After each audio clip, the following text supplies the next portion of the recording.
Welcome to Next in Tech, an S&P Global Market Intelligence podcast where the world of emerging tech lives. I'm your host, Eric Hanselman, Chief Analyst for Technology, Media, and Telecom at S&P Global Market Intelligence. And we're going to be kicking off the new year with a discussion about sports rights licensing. There has been a whole bunch that's been going on. The British Premier League rights just gone under agreement. There's activity in the U.S. National Women's Soccer League.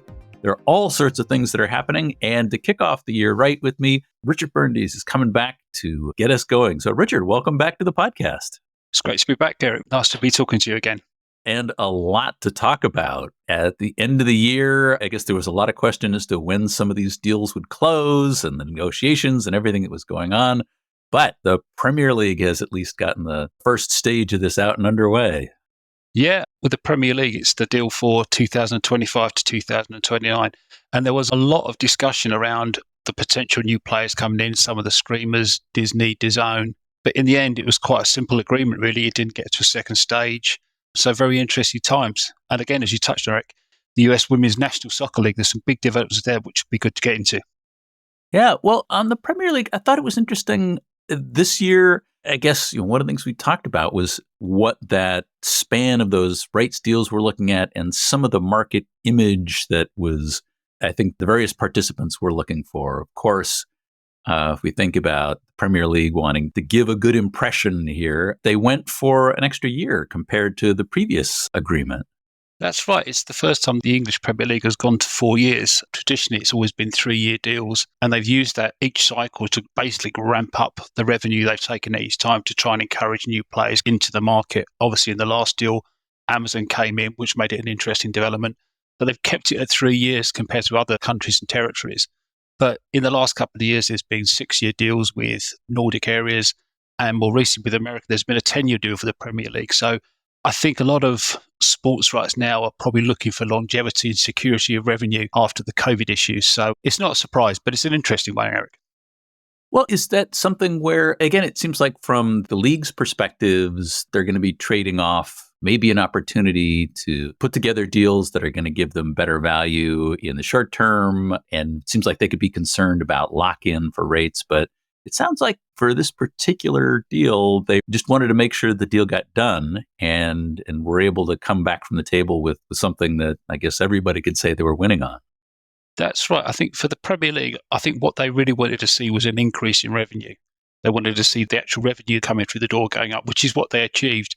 But if you dig a little bit deeper, the actual revenue they're achieving per game has gone down compared to the peak a few years ago. So I think that was to be expected, but I think all the Premier League were looking for was more money through the door to give to themselves and to the clubs, because for the Premier League, it's all about the revenue to attract the best players and the best managers, and they all want paying well. And the vast majority of that revenue comes from broadcast rights. Well, and it certainly does look like a deal that is going to ensure that that level of revenue gets generated for the leagues.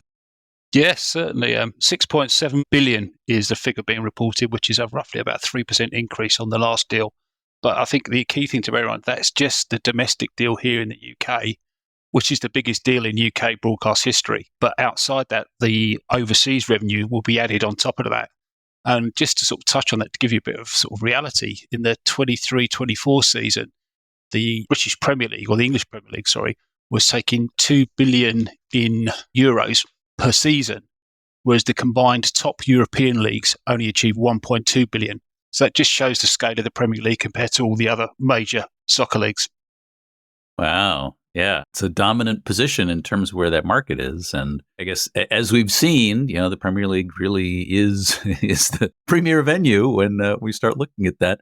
And with revenues like that, it means that does have a tendency to help feed forward just simply the fact that there is that kind of cash available to continue to build a league, to continue to fund the operations, the teams that are participating, and continue pushing those astronomical salaries that seem to keep going down for the players.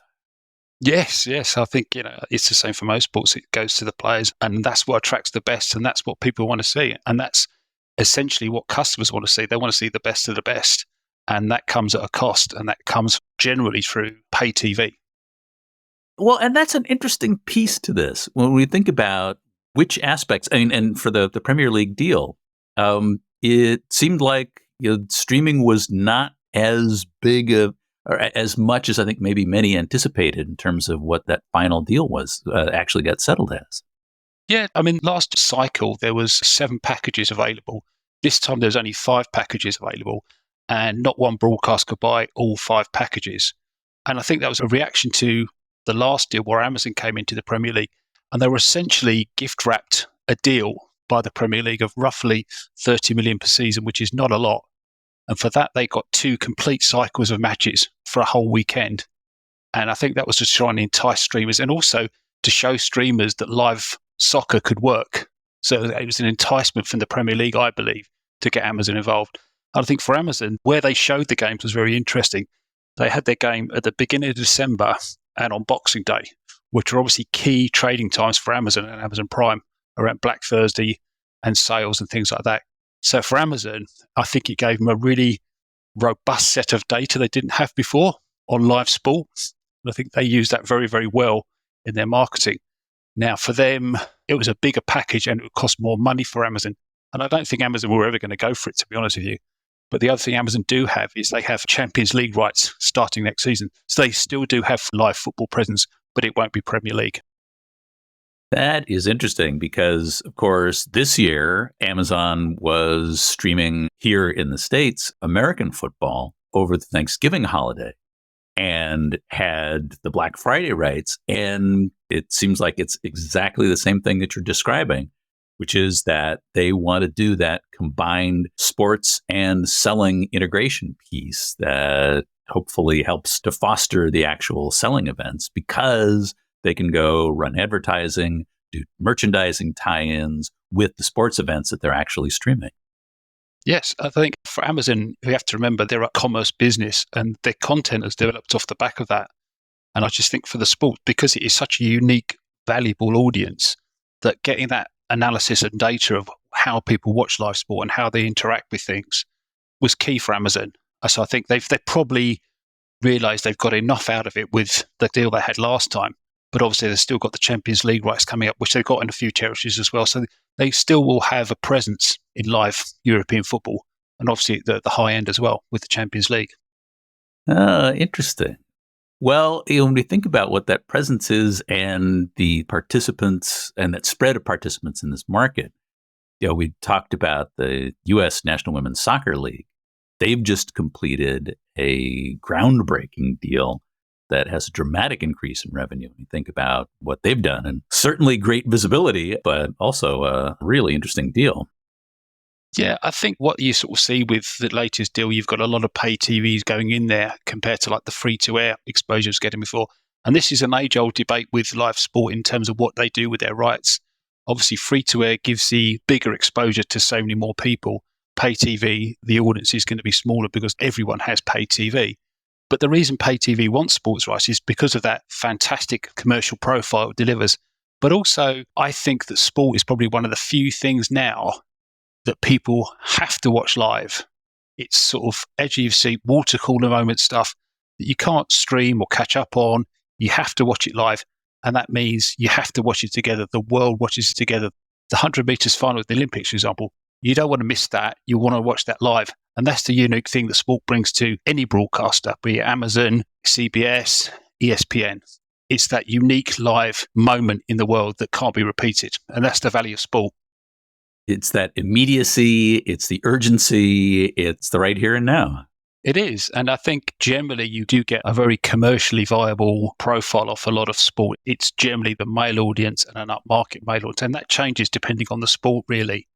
In Europe, rugby, for example, has a very upmarket male profile, which is really popular with sort of like high-end brands like high-end cars, insurance, airlines and things like that. But it's just that immediacy of you have to watch it now. It's exciting, more exciting than another episode of The Crown, shall we say. Richard, come on, you're coming down on The Crown? Yeah, it's not my favorite show. But certainly there isn't the urgency. I'm still catching up with like the third season, so. And to that point, for Premier League games, I watch them when they happen, right? Yes, I was at a game on Sunday. It was very exciting. It was a 4-1 win to my favourite team. Well, This actually is an interesting point, and I'll point back to the U.S. National Women's Soccer League. One of the questions that's been raised, so that the deal actually splits this across 4 networks. It's CBS, ESPN, Amazon, and Scripps Ion. And one of the things that got kicked up was this question of, was this going to make it more difficult for audiences to be able to watch the games? Because you're talking, women's soccer in the U.S. is growing dramatically. There's a lot of discussion about building a fan base and really growing that. And that question was whether or not now having the games scattered across these 4 different venues was potentially a challenge for building audience. And it gets into that question of, are you doing better by getting into more different media? Does splitting it make it more complicated? And of course, that age-old question of, does this actually start to erode in-person attendance in the games, which is, another more direct revenue stream for the teams themselves? Yeah, I'll just start with your last point, Eric. I mean, traditionally in the UK, a soccer match kicks off Saturday at 3 p.m. That's traditional time when all soccer kicked off. Now, in the current deal with the Premier League, that 3 p.m. matches are blacklisted. You can't show them live in the UK. Now, all Premier League games are shown live across the world, but in the UK, the 3 o'clock is a sacred slot, and none of those games can be shown. For that very reason, there's the belief that it would erode attendances at live games, especially as you go down the sporting pyramid to those grassroots levels of sport, which really need the live audience coming through. So that's why that blackout is in place, just to keep the possibility of watching live sport at the same time as a possibility. And the Premier League, this behemoth of a thing, basically stamping over the leagues at the lower level. So that's still the case. But interestingly, with the women's game, now the American national soccer team is like one of the most successful of all time and like a benchmark of women's soccer success. One of the interesting things coming out of the UK is with the own women's soccer league here, there is a feeling potentially that there's been a grassroots review of the whole genre of the sport and looking for an opportunity for how do they grow it. And finding a dedicated broadcast slot is one thing that's been discussed by the government and the women's soccer authorities. And there's some feeling that potentially Saturday 3 p.m. could be an opportunity for women's professional soccer to be shown live. Now, there is some pushback off the back of this saying, well, is that going to do the same thing? But it's something that's been discussed here within the football authorities that actually having that Saturday 3 p.m. slot for women's professional football, could that be the way to grow the sport? Well, and we don't need to actually talk about the U.S. Women's World Cup performance most recently, that I'm sure they will be doing better and audiences will be growing. And actually, to that end, it was great to see that talking about ensuring that revenues are generating salaries. It was great to see that actually an English women's standout, Emma Hayes, is actually going to be coaching the U.S. Women's World Cup team. Yes, noticed that. That's fantastic. I think, women's sport is such a huge opportunity and it's great to see it growing and on that same level, the way women's tennis is on the same level as like men's tennis now. And I think that opportunity for women's sport to sort of grow and have parity, in terms of like exposure and also, the financial rewards for the athletes involved, I think is a fantastic thing. Well, and the fact that she'll be earning at the same level as the men's coach, finally. Fantastic, yeah. Which was not the case prior to her arrival. Yes. So again, maybe this is also another one of these parity issues that now that there's the revenue from the deal, because if we think about what's funding all of this, if there is more revenue to generate it, hopefully we can get to issues of parity across sport altogether. Yeah. As I've touched on before, I think the reason why the big money comes into sport is because of what it is. There's nothing that really can touch it in terms of the appeal and the immediacy and the passion that it generates in your team or your nation. And I think that's the reason why TV companies are prepared to pay a lot of money for it, because of that very excitement and the passion and the audience commercially it brings to it. And that's the reason why it's the biggest game in town. Well, and it certainly seems like, certainly from a rights perspective, and that's something that I think there are this whole set of trade-offs of how the teams are managing rights, how you manage attendance. As you pointed out, especially when you get out of the limelight. Because here in the States, of course, we had sports blackouts. If a particular game wasn't sold out, it would be blacked out regionally on broadcast coverage. But there are these questions about now in a world in which you've got lots of different avenues where streaming is available in so many different levels, so many different forms, as to what that trade-off is and whether or not that's something where we're getting to a point at which the fan experience starts to be that question of, can you see the same kinds of things you'd see in person? And what's the extent to which that the broadcast experience actually winds up potentially being better than what you see in person, and what those trade-offs are? Because now we're getting into areas of where the broadcast technology starts to play and how you start to balance both the gate revenue requirements, what the teams want to do with actually getting fans and seats, and fan motivation to actually be there. You're absolutely right, Eric. I mean, with this current deal, I think there's only about 100 games not going to be shown live on the Premier League now. So they're going to get to the point where to raise revenue further, they have to sell everything. Now, that is a bigger question. But I think the reason that people like it is they need the atmosphere in the stadium. They want to hear the chanting. They want to see the passion. So if it's a dead environment where all you've got is uninterested people just being there because they look at a sporting event like going to the theatre sometimes, they just see it as part of going on holiday. You go to see a show in the West End or on Broadway, and then you go and see an NFL game or you go and see a Premier League game. It's seen as an experience now. Whereas compared to when I started going to soccer, it was a very different experience, and it only cost me £1 to get in to see a Premier League game. Well, it was called Division 1 in those days. But now it's you're paying anything between 60 to 80 to 90 pounds to see a Premier League game. So the accessibility for young fans is a problem, I think. But I think young fans are also engaging in this sport in a slightly different way. They're engaging with their favourite players on Instagram and clips on TikTok. So they do engage with it. But I think there's a price barrier to going to a live sporting event for younger people that's quite prohibitive, that wasn't there in my day. Well, and even in an environment that has a set of protections around ticket prices that we don't see in other parts of the world. Certainly in the US, ticket resale is something that for more popular games has in many cases put the cost of tickets for key games well out of reach of the average fan. And at least in the UK, there are at least protections around some of those challenges. But even so, that still, you look at ticket prices that are really not in the range of an average everyday purchase. No, it's not. And I have 3 sons and they're as passionate about soccer as I am. And for us to all go together, you could be close to spending £400 to £500 to go and see a 2-hour soccer match. Sometimes the numbers are quite crazy. The TV exposure is good. But as I say, I think for the TV thing, they want to hear the passion in the crowd. They want to hear the fans singing at each other. They want to see all that. They don't want to see a sterile environment.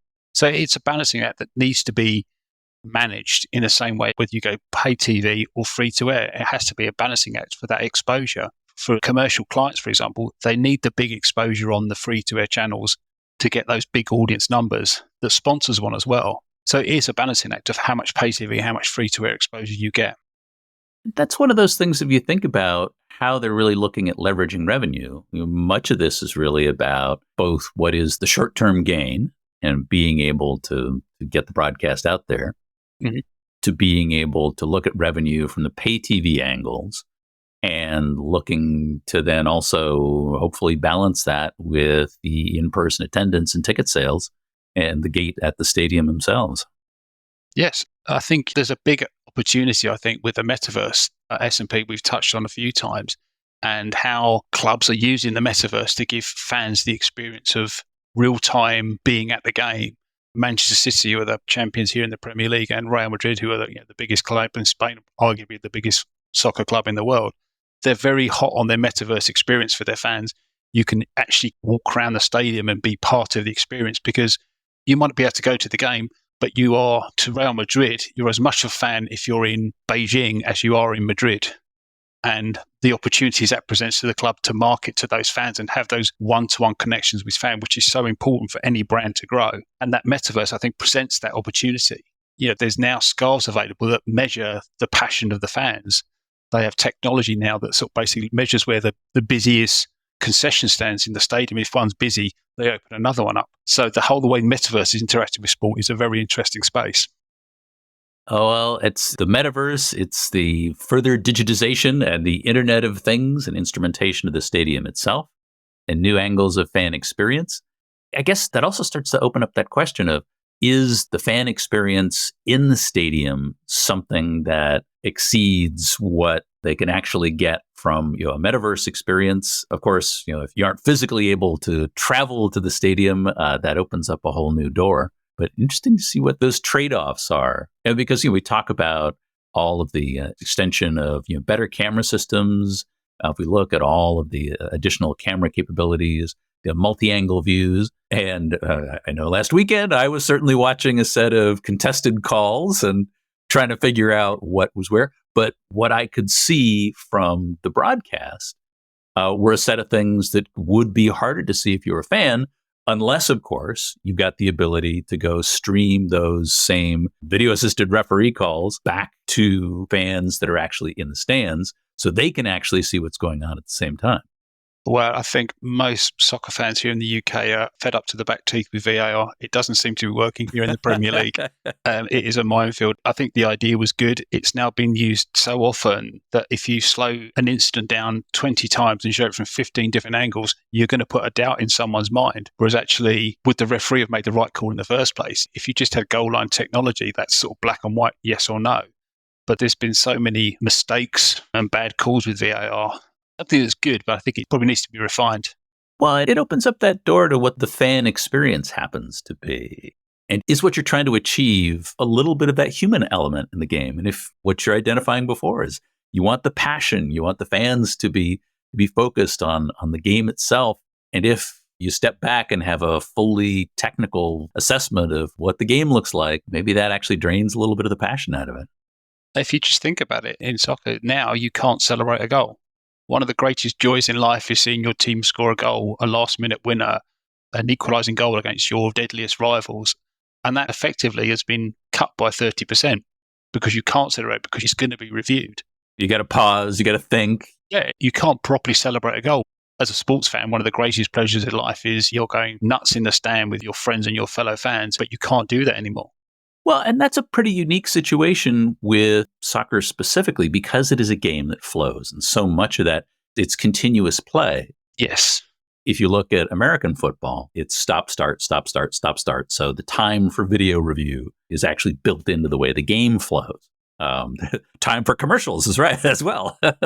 Yeah, you're absolutely right, Eric. Maybe I've just got my soccer head on, but you're absolutely right. I guess in so many other sports like American football, tennis, cricket here in the UK, there are natural breaks in the game where the game stops and you're used to it. I guess from a soccer point of view, it feels a little bit unnatural. But yeah, it does work for other sports. I think it's just the impact in other sports is less. And hey, in the beautiful game, yes, you're hoping to get that kind of flow and hope to get that going. But yes, one more aspect of the fan experience. Indeed. I guess we'll see as the new year rolls out what else develops in these markets. Certainly a lot of interesting activity so far. Yeah. I think the one thing that potentially, if it is the direct-to-customer option that's been discussed a few times in the soccer press, in what's known as the Premflix deal, where could the Premier League, for example, go direct-to-customer, and so you can watch every single game live? That's something that's been discussed and sort of pushed backward and forwards. Could that be the next step for the Premier League, in that you have a direct access to every one of your team's games in a Premflix model society? So that could be the next way forward.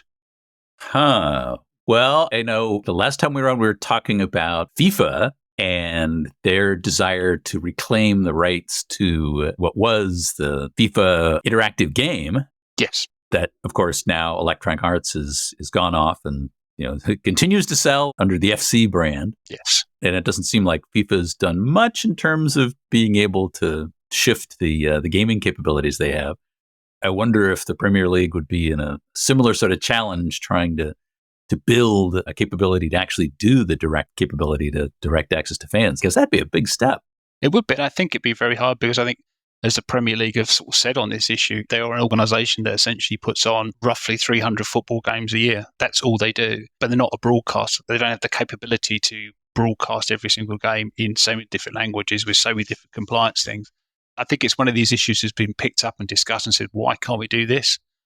But maybe in 10, 20 years' time, there will be that capability to watch every single game. And as a fan, potentially, would you say, if I'm paying my $30 a month to watch a selection of games? Would I rather pay $35 a month and just watch my team every game of the month? I think a lot of fans might go for that. But as it currently stands, I can't see the Premier League having the capabilities to do it themselves. But it's an interesting potential space for it to go into. Well, it's an interesting evolution in terms of where this fits. Well, I guess we'll see what rolls out in the year ahead. Indeed. Well, thank you, Richard. This has been great. Appreciate all the perspectives. And again, with all the activity that's been going on, we'll see what else the new year holds for us. Yep. As long as we see some good sporting action, I'm sure most fans will be happy, Eric. Oh, absolutely. Well, thank you very much. That is it. We are at time for this episode of Next in Tech. I want to thank our audience for staying with us. And thanks to the production team, including Carolyn Wright and Caitlin Buckley on the marketing and events teams, and our agency partner, the 199. I hope you'll join us for our next episode where we're going to be talking about the metaverse, some of those things that we were talking about on the sports side, but how they interact in generative AI and some of the ways that generative AI is actually fueling some of the next stages of the metaverse. I hope you'll join us then, because there is always something next in tech.